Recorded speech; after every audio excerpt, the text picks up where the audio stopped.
Well, good afternoon, Tom Johnson, along with our mayor, Alex Rounaghi. First of all, good to see you, Alex.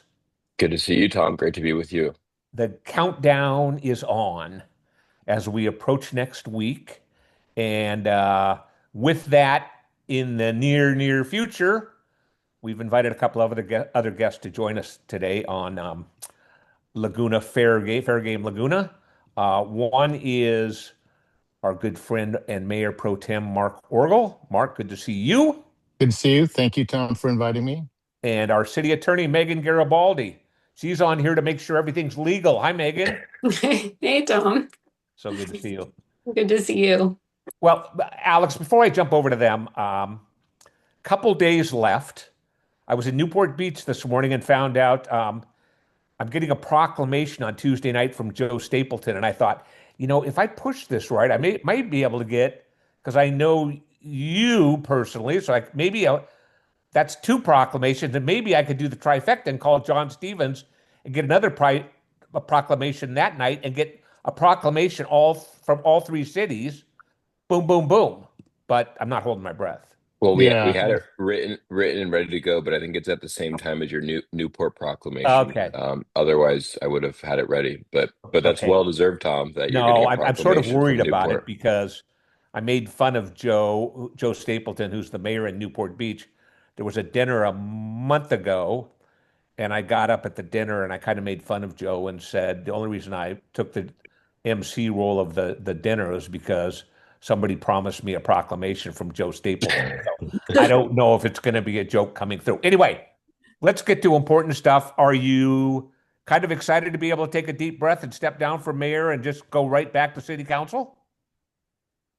Yeah, I mean, I think it's part of our process here in Laguna Beach is to have a rotational mayor, and I think what we're lucky to have in Laguna is five individuals on our city council who are all capable and able to serve effectively as mayor. And Mark has been my mayor pro tem and has attended many events on my behalf and has been a huge part of the city's growth and improvements in terms of what we're doing in making improvements for the residents over the past few years. So I'm very much looking forward to passing the gavel.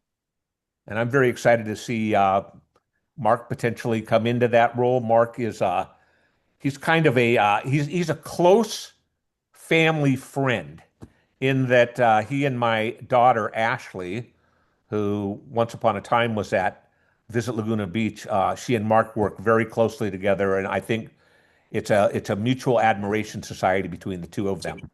But before we jump to Mark and get some answers on what his year potentially looks like as mayor, I want to jump over to Megan Garibaldi. First of all, Megan, so good to see you. We were talking before we jumped on air. You have a smile that could light up many rooms around Southern California. Do you get told that a lot?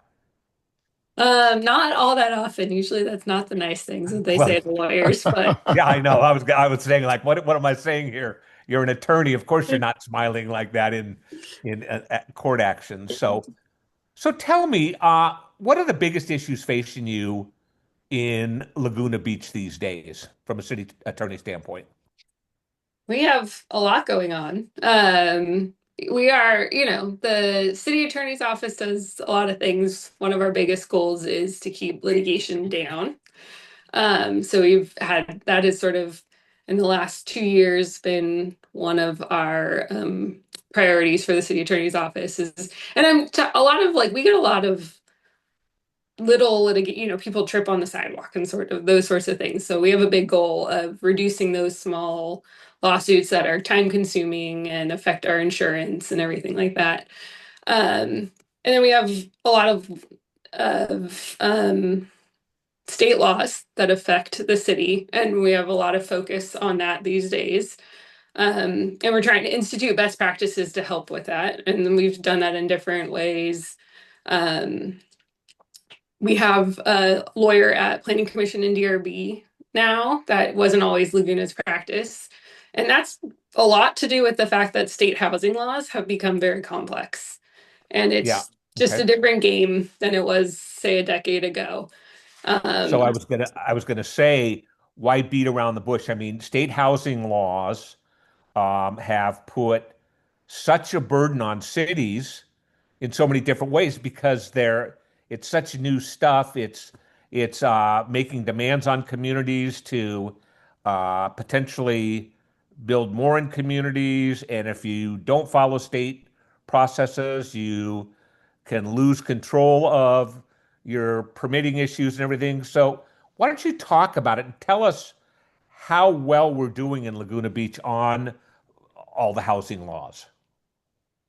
Yeah, I mean, you've kind of hit the nail on the head there, just with how much is going on and how much it can affect the city and all cities in California. I mean, but it for the last decade, I think it was probably a decade ago, the state declared a housing crisis and just started pushing out a lot of legislation. I think kind of on average, we see maybe 50 bills, 40 to 50 bills a year that relate to housing.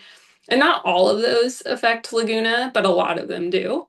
Um, and so it runs the gamut. I think Laguna has a compliant housing element. That's a really big deal.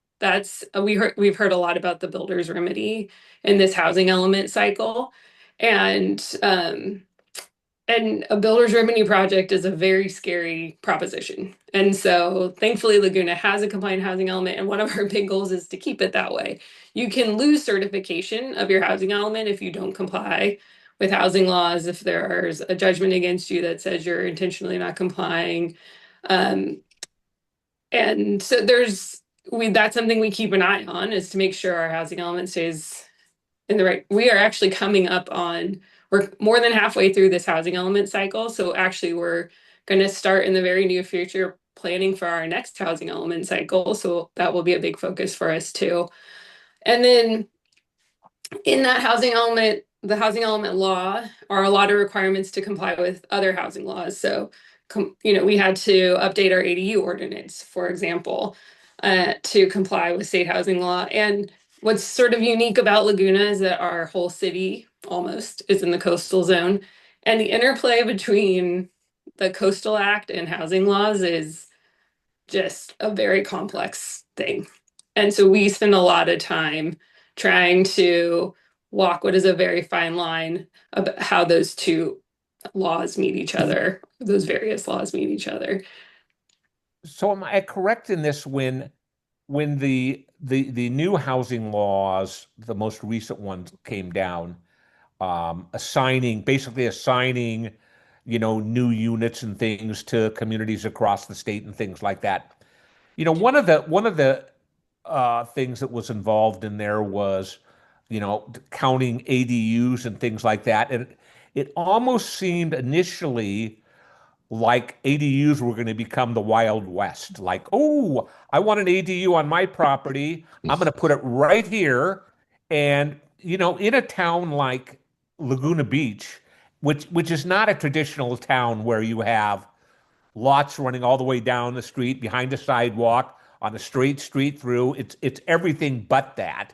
And so I think people maybe misinterpreted a little and thought like, I can do what I want with my ADU, and that means build it as high as I want or in this area that I want. Have those been problems for you, and how do you deal with all of those? Um, yeah, so there's the state law, and then there's Laguna's housing or our ADU ordinance, which we had to send to coastal. And so the the goal is to have, to comply with state law, but coastal also has feedback for us. So for example, some provisions of the ADU state law say you don't have to require replacement parking if you lose a parking spot in building an ADU. And coastal didn't agree with that. And so we still require in certain scenarios a replacement parking spot. And so it is regulated. The rules are clear, but I think it confuses people to some degree, the coastal component of it. That we have to issue anytime we have development anywhere, and development under the Coastal Act is like a specific definition that's almost any, it can be almost anything when you start to sort of get into it. And so an ADU is a ministerial approval. It's supposed to be done over the counter as long as you can go through the list and check all the boxes. But we have coastal authority, and so we still have to issue a CDP for an ADU. And that, right? So that's where it gets, I think it surprises people to hear that there's a non-discretionary or a non-ministerial component to the ADU process, right? And so we we did a lot of work. Like the city has a website, it has an FAQ, and a page on its website that has an FAQ, and we have like You're a great with those matrix. three letter uh, abbreviations. Oh yeah, Your CUP for your CU, ADU and our freak FAP. Yeah. FAQ. I So know I should walk around with an index, but uh yeah, so I think that's why it's different in Laguna. I think that's why it surprises people. And then the coastal authority that we have, what does that mean that we issue a CDP for an ADU? And that's I think the hard part of this whole thing is that we have some more authority than you would see in other communities on an ADU. But if an ADU is going to affect a private view specifically, there's not much we can do under the Coastal Act for that. And so that's like really the hard in Laguna and such a special community and has such a unique landscape for development. It's just the housing stuff is not written, the legislation was not written for Laguna Beach, right? Yeah. And so when we apply it, and then you overlay it with the Coastal Act and have to apply those rules, it can create kind of a web, and I think it can create some tension with neighbors, with, staff does their absolute best to push those through. But it's a complicated thing. so Alex, I had to cram for my conversation with the city attorney. How did I do and what did I miss? I mean, I think you got it, Tom. And what I'd point out, maybe I'd make 2 points. The first is that one of the reasons why we brought our city attorney in-house was our goal was how can we save money? And we can save money by limiting the amount of money that we're spending to law firms, right? And so we found that just on when you look at the numbers of what you would pay for an in-house city attorney compared to what you pay for a law firm, that's lower. But I think probably more importantly, and where we can save millions of dollars is how do we on the front end deal with potential litigation before it becomes litigation, because litigation is never really good for the city of Laguna Beach because we have to spend a lot of money on attorneys and then we have to spend money potentially if we lose. And on our conversation with Senator Strickland during the Thanksgiving week, you'll remember, Tom, I asked the question, has Huntington Beach won a lawsuit and successfully been able to overturn any of these housing related statutes? The answer was no. And that's sort of the experience that we've had. We haven't been, fighting the state the way Huntington Beach has, but they haven't been successful, which sort of guides why we're not going to spend our precious legal dollars on doing things like that because there's really not a path to win. And there's definitely a path to where we're going to be defunding our police, our firefighters, and our infrastructure to do just that. And then finally, I think, a question to Megan is, um, have there been any, and I know the answer to this question, have there been any housing related lawsuits that the city has had to settle because we basically lost them? And how much money did we lose? And maybe you could describe the situation in which that occurred.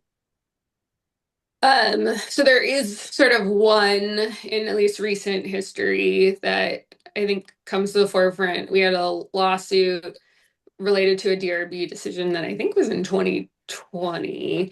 It was a duplex, and it was kind of probably felt to the DRB like somewhat of a typical project. And there was concern over view impact, and so the result was to reduce the height of the building, which resulted in a reduction in square footage. And two-unit projects, the development of two-unit projects under state housing law, under a law that's called the Housing Accountability Act, has like that law, Housing Accountability Act, once you get into multiple units, has like a whole nother set of rules you have to follow and a bunch of requirements. And one of those things is if you're going to deny a project or condition it for it to be smaller, to lower what the law says, lower the density, you have to make very specific findings. And uh, in this case, the reduction of the density was considered the reduction of the square footage, and the city actually lost the lawsuit on that as a violation of the Housing Accountability Act. And that lawsuit had a second piece to it. That was sort of phase one. Phase two of that lawsuit was an inverse condemnation lawsuit resulting from the regulation to not let them develop at their full potential. And so the city, the allegations were for millions of dollars. The city ended up settling, including the attorney's fees, for $2.5 million to get out of it. And so those are, yeah, they're very, it seemed, I think, like it was a novel legal issue. I think the city did its absolute best to try to figure it out. And I think, that it, like I said, it probably felt very standard in the moment. That seems like a very typical Laguna project. Probably what makes that even scarier is there's a new law that passed that will go into effect January 1, 2026, that if you're found to have denied or violated one of these housing laws in your housing element cycle, there's an automatic penalty that comes with each violation. And so if you have one lawsuit, the penalty is $10,000 per violation. If you have a second lawsuit and are found to have violated it, it goes up to 30. It becomes exponential. And so not only are you going to have the damages, but now you can have these, and the court doesn't have discretion. It has to issue those penalties. So the state does not, it's not playing games, unfortunately, on these, and we have to take it very seriously. So yeah, I mean, to your broader question earlier, like one of the things we do is we very seriously look at all the housing issues as they come through our office. Well, Megan, we are very, very lucky to have you aboard in a full-time role. I know in the past we've parceled that out. So it's great to have you there and watching over so many of the decisions. I'm going to jump over because we have another person joining us, and that is the man that I have put. I went to my bookie the other day and I said, I want to put some money on who will be named mayor in Laguna Beach. And I put $1.50 on it. And I think the payback on that is like a dime. So I want to go to Mark Orgel. Mark, it is so good to see you. You were such a great, as I said earlier, a great friend of our family. How exciting is it to know that you're on the cusp of being mayor of Laguna Beach? It's very exciting. I'm looking forward to, I've enjoyed the last several years, and I'm certainly looking forward to this next year. And, the council, I think we've made a lot of progress over the last several years, and I just look forward to continuing it. So I think one of the interesting things for me have watching council since I really got involved with Stu News is I came in at a very contentious time. We had a lot of acrimony in the community and things like that. We had a council that, you'd turn on to watch council to see some of the spats that were going to come up about who could raise their voice the loudest and things like that, whether from the dais or the people attending or whatever. That has settled down so much. We have this wonderful city attorney, city attorney too, but a wonderful city manager. We have a council that doesn't agree on everything, 5-0 or whatever.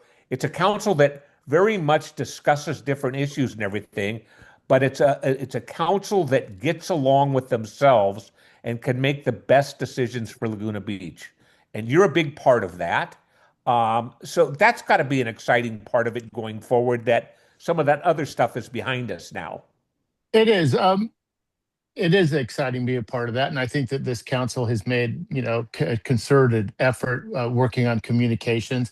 But I also want to acknowledge in the past and that time that you referred to as a contentious period of time. The country was going through a lot of anxiety at the time. In my opinion, a lot of that was fueled with the COVID issues and some other national issues. So I think that bled over to the smaller communities across the country. And so I guess what I'm saying is I want to give some of our predecessors a bit of a break, and I certainly understand the challenges and the complications that went along with that. With that said, I think that we were able to look back at that and learn and kind of understand what some of the things that we thought that the community wanted and how we could do better. We still have a long way to go. It's one of those things that you'll never be all the way there. You can always improve communications, and this city manager in particular has been doing a great job on his own, communicating. And Alex has worked hard, since we've been on council with his concentrating on efficiency. And I look forward to working with him more on that. And I know he's got a lot of plans, and I look forward to, working with him on that. And some of the other things that we're working on, as far as the comprehensive code update, along with what Megan was just talking about, complying with all of these housing laws and all of this new legislation coming out of Sacramento. We also have the opportunity to do better with what we all know is a very difficult situation getting through our application department with community development. And it's no one's fault in particular. It's just something that's evolved over the years and become a very complex, tangled web that we all have to deal with. And it's upsetting to see somebody trying to do a simple room addition or simple improvement on their house. And I hear these stories, they're waiting 3.5 years, to make some simple improvements. So I think we have a opportunity to correct some of that as we work our way through both the comprehensive code update, and also as we start to bite off the various elements of the general plan update. So a couple of those things are felt by some of the residents in town, but there are some things happening in town that are bigger than that. I mean, yes, I do think we started Alex a year ago. Alex, I know, went into the permitting process area and got a feel for it and things like that. But some of the things that are going to come to fruition or move in that direction under your leadership as mayor are things that can be enjoyed by everybody. I mean, you're heavily involved in the promenade and some other things. What are the biggest things on your plate moving forward into your year? I would say so. Putting the shovel in the ground for the promenade. The planning and approval of the promenade is, as you know, complete. So now we get to look forward to the actual implementation of the plan and see that to come to fruition over the year. As you know, we have our 100-year anniversary coming up in 2027. And so there'll be a lot of planning for that this year. And I think that's going to be an exciting process. We have the what as of the stewardship efforts, right? Which is broad. It's culture, heritage, and environment. And I really think that there's a lot of opportunity in there, particularly with the arts. And I think it's an opportunity for the arts to really level up. And I know Alex and Sue are working on the expansion of, for instance, of what happens at the Festival of the Arts grounds. And I think that there's a lot of exciting things that can happen there. I know that there's an effort and there's some discussions happening around expanding the availability of the Playhouse facility for some local groups. I think that that's going to be great. I know the museum is in talks and, talking about their programming in the future. So I really, and of course, I want to, don't want to leave out LCAD. LCAD, as we know, received a significant gift recently, and they have some plans to consolidate their facility and add some student housing. So I just think that the timing is perfect for, that part of our cultural portion of what the city has. And it's really, I think, it's very exciting to me to be where I'm at during this period of time. Well, Mark, I couldn't be more excited to have somebody come in at the helm there. I'm going to jump over to Alex because I've got a couple of things I want to talk to Alex about before we check him out for a final time.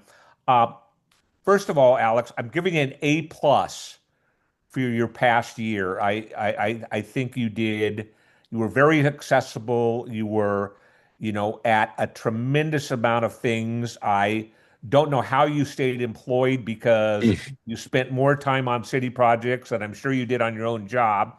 But when I give you an A plus, here's what I'm thinking. That's all you got during high school and college were A pluses. What grade do you give yourself? That's well, first of all, I don't know if I'd agree with you that I spend more time on my city stuff than my regular job. I do, but just in case my boss is watching. But Okay. I don't know that I'd necessarily give myself a grade because I really think that city government in Laguna Beach is sort of a team sport where you have the whole council, you have your city manager, city attorney, who are the only employees that are hired by the council. Then you have the whole team of city staff, as well as the community who's involved and very involved in a place like Laguna Beach.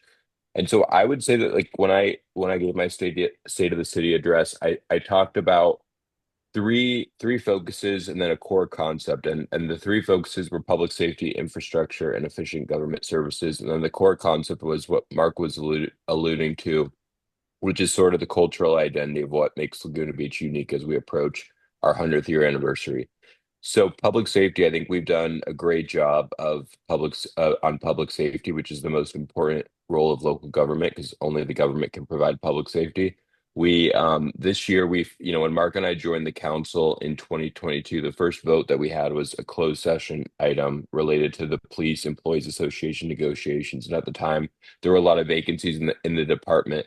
And so what we were able to do was give a competitive raise that would allow us to basically attract and retain the best and the brightest police officers. So over that time, since then, we've been able to fill those vacancies thanks to the leadership of our police chief, and also continue investing in technologies like automatic license plate readers. And this year, we found out that we are the safest coastal city when it comes to violent crime. So that really proves that our efforts on policing are working.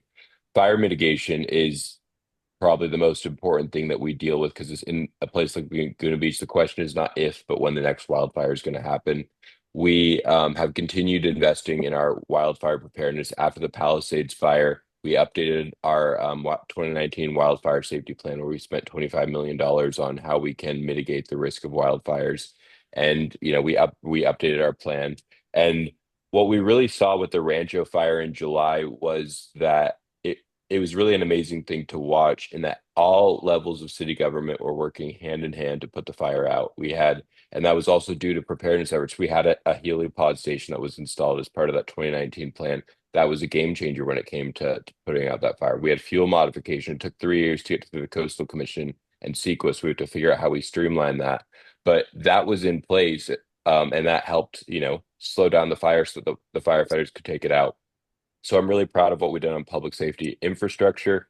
We haven't built a fire station in 60 years. On Monday, we're going to have a ceremony for the demolition of the current dentist office building. Where we're going to build the new South Laguna Fire Station. It'll be the only seismically sound modern fire station in our city. It's ridiculous that don't have any that are at that place. But what we need to get to is four. But we start with one, so we're doing that. We're moving forward with that. And then of course our water deal, where we are right now reliant on 100% imported water.